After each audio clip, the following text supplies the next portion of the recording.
Hey everyone, we are in the last day of the SSB process. तो day 5 generally जो मैंने army और navy के interview में विटनेस किया है वो ये कि 4th डे तक GTO का प्रोसेस ओवर हो ही जाता है, 4th डे तक आपका इंटरव्यू हो ही जाता है और साइकोलॉजी की तो फर्स्ट डे हो ही जाती है।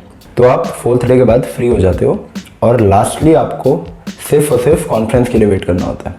बट AFSB में थोड़ा सा डिफरेंट होता है। AFSB में हमारा GTO 5th डे भी था, तो GTO के 2 टास्क रह गए थे, इंडिविजुअल ऑब्स्टिकल और लास्ट में फाइनल ग्रुप टास्क।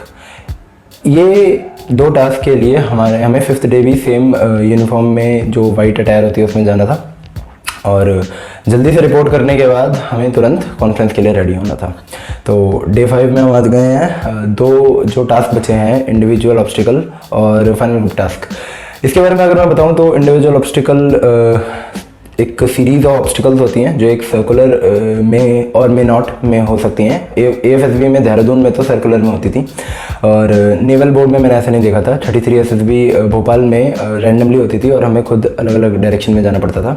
तो एनीवेज दोनों ही केसेस में हमें एक ऑब्स्टिकल से दूसरे ऑब्स्टिकल मूव करना होता है। हर ऑब्स्टिकल के डिफरेंट पॉइंट्स होते हैं, इजी टू हार्ड 1 to 10 की रेटिंग में, और हमें वो कंप्लीट करने के लिए 3 मिनट का टाइम दिया जाता है। अगर हम अपने एथलेटिसिज्म को दिखा करके वहाँ और बेटर करते हैं तो हम 10 से ज़्यादा भी कर सकते हैं, ऑन द कंडीशन कि 10 पहले कंप्लीट अच्छे से होनी चाहिए।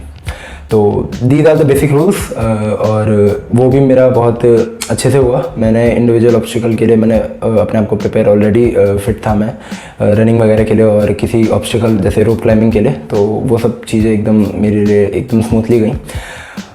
इसके बाद जो फाइनल ग्रुप टास्क था उसमें पूरे ग्रुप को दोबारा से यूनाइट करते हैं और अगेन एक ऑब्स्टिकल देते हैं। उस ऑब्स्टिकल को एक कम से कम टाइम में सॉल्व करने के लिए वो देते हैं और फाइनली वो सबके ऑब्जर्वेशन को मेक श्योर करते हैं जो GTO हमारे सर होते हैं। उसका पर्पस ये होता है मेरे हिसाब से कि उन्होंने सबको लेकर के एक ओपिनियन बना लिया है और अपनी रिपोर्ट में लिख दिया है कि whether he is going to recommend us or not. तो एक फाइनल ग्रुप टास्क जस्ट एक लास्ट प्रोसेस है ये मेक श्योर करने के लिए कि उनके असेसमेंट सही भी है या there is something big that he missed. तो ये होता है फाइनल ग्रुप टास्क का प्रोसेस और हमारा इजी सा ऑब्स्टिकल था। सब लोगों ने अगेन कंट्रीब्यूट किया, एक आइडियाज़ दिए। मैंने अगर अपना स्पेशली बताऊं, मैं अपने ग्रुप में से ओनली रिकमेंडेशन था, तो मैं पीछे ही था। मैंने एक आइडिया स्टार्ट में दिया, उसके बाद इंडिविजुअल अपने आप करते गए, उनको आइडियाज़ आ ही रहे थे। बीच बीच में जब एक आइडियाज़ इम्प्लीमेंट कर रहे थे तो बेसिक फंडामेंटल्स का ध्यान देना कि पहले कौन जाएगा उसका मेक श्योर। मैंने इसमें अब बस अपने इनपुट्स दिए।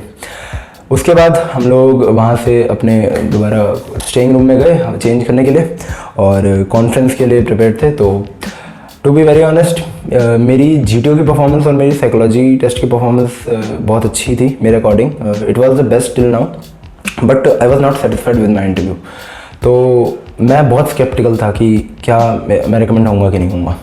और उसके बाद हमें एक एक करके वेट करना था और कॉन्फ्रेंस होनी थी और कॉन्फ्रेंस में लेकर के बहुत सारे मिथ ऑलरेडी क्रिएटेड है कि अगर आप क्या जाने से पहले बहुत डिस्कशन हो रहा है तो हो सकता है कि आपको रिकमेंड कर रहे हो सकता है आपके बारे में बॉर्डर केस हो, आपका केस डिस्कस कर रहे हो, अगर आपकी कॉन्फ्रेंस लंबी चल रही है तो आपके चांसेस ज़्यादा होते हैं। ये सब मैंने भी बहुत सुना था और इन्हीं मिथ के साथ मैं वहाँ गया था।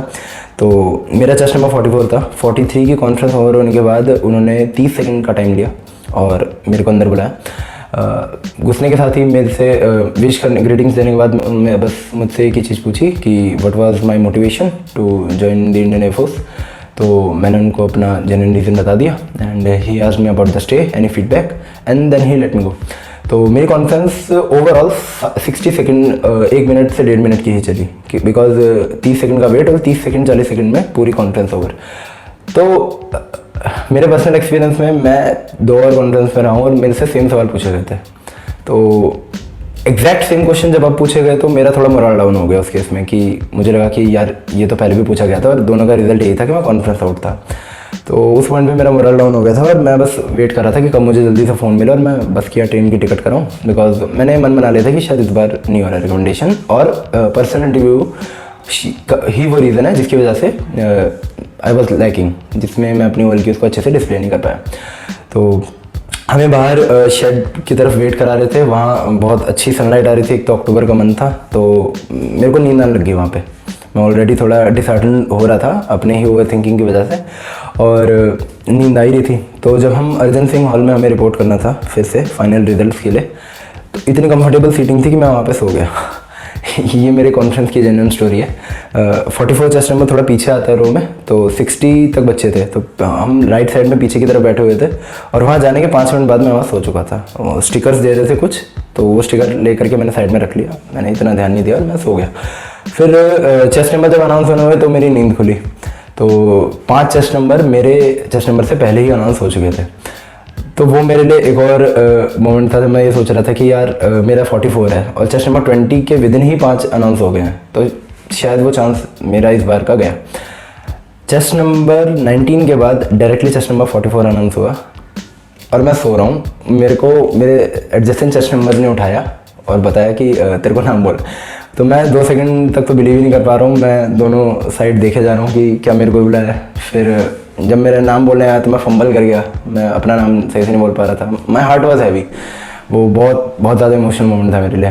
फिर स्टेज पे जाते टाइम मैं रोने लगा इवेंचुअली, जो कि I think it's quite understandable for me, because जो भी मेरी जर्नी रही है इससे पहले की सीरीज़ ऑफ फेलियर्स की। तो देहरादून में मुझे बिल्कुल नहीं पता था कि हमें as a token of recommendation हमें एक कैप मिलती है। तो एक छोटा सा यहाँ पे टेल ये है कि मैं 4th डे तक बहुत चाहता था कि मैं यहाँ से कुछ मर्चेंडाइज लेकर जाऊँ एयरफोर्स की कैंटीन से, बट मैं वो कभी ले ही नहीं पाया क्योंकि टाइम ही नहीं मिलता था। तो जब 5th डे में कॉन्फ्रेंस हो गई तब मैं सोच ही रहा था कि यार एयरफोर्स से मैंने कोई मर्चेंडाइज नहीं ली, एटलीस्ट टोपी तो ले ही लेता।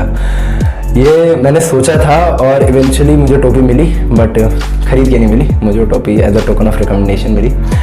तो मेरे अलावा 5 और मेरे दोस्त रिकमेंड हुए, वो सारे फ्रेशर्स थे। रिपीटर्स के ग्रुप में मैं अकेला रिकमेंड हुआ था and it was a big moment. The people around me they congratulated me, और उस टाइम पे तो मैं बस रो ही रहा था, इतना ज़्यादा रो रहा था कि वहाँ पे जो ड्यूटी ऑफिसर थे वो भी मुझे कहने लगे कि रोना बाद में, पहले तुम अपना सामान लेकर के रिपोर्ट करो।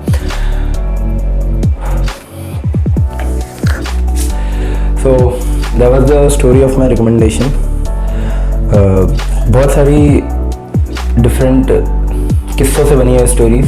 मैंने सेटबैक्स भी देखे, मैंने अपने आप को फेल होते हुए भी देखा, मैंने बहुत सारी गलतियां कमिट करी हैं, बट द शेयर डिज़ायर कि बस मुझे ये चीज़ चाहिए, मुझे ये चीज़ चाहिए, I think that pushed me and I am a firm believer even now कि when you want something bad enough, the things around you they start aligning themselves just to make sure कि तुम्हें वो चीज़ मिल जाए।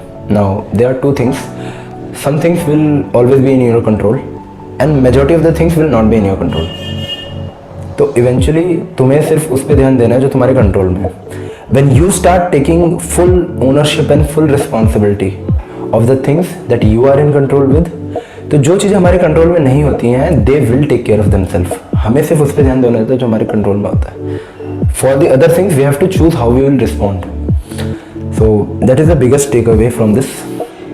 One of the most important thing also जो मैंने अपने एसएसबी इंटरव्यू के हर दिन खुद को सुबह उठ करके रिमाइंड कराई थी, वो ये कि I will own the moment.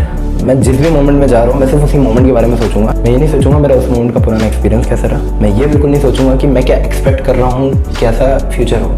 मैं सिर्फ उस मोमेंट पे ध्यान दूंगा और अपना बेस्ट अपने आप को रिप्रेजेंट करूँगा, दैट्स इट। इसके अलावा 2 और चीज़ें, I will not expect anything, कि मैं कुछ भी एक्सपेक्ट नहीं करूँगा कि सामने से क्या आने वाला है, because that will make me vulnerable. कि मैं प्रिडिक्ट कर रहा हूँ और अगर मेरा कुछ अनप्रिडिक्टेबल आ गया तो I will lose the confidence, I will lose the momentum that I had. तो यही अप्रोच थी मेरी हमेशा कि एक्सपेक्ट कुछ नहीं करना है, जो भी आएगा उसको उसी मोमेंट पे हैंडल करना है, react according to the situation, respond according to the situation. And third and very important, accept everything. कि अगर हम एक पूरे इंटरव्यू को डिवाइड कर दे तो बहुत वो फेजेस में बना हुआ है, तो हर फेजेस में तुम कुछ सर्टेन वे में एक्ट करोगे, इट विल और will not be as you thought. जैसे तुमने सोचा जरूरी नहीं है वैसा हो सकता है वैसा भी हो, बट तुम्हें जो भी है एक्सेप्ट करते हुए चलना है।